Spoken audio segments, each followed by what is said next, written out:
রোজা রাহিনা আফরোজ। বছর ঘুরে পেলাম আবার রমজানেরই চাঁদের দেখা। হিংসা বিদ্বেষ সব ভুলে 30 রোজা রাখবো সখা। ধনী গরিব দল বেঁধে তাই সকল নামাজ পড়তে হবে। ব্যথিতের বেদন বুঝে সুঝে রোজার কষ্ট সইব সবে।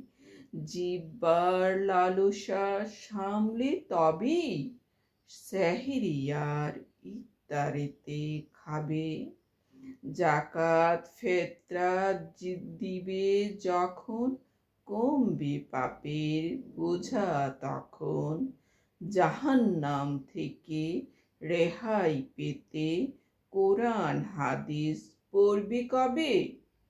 ভাগ্যে যদি না পাওয়ার রোজা হও তবে সরল সোজা।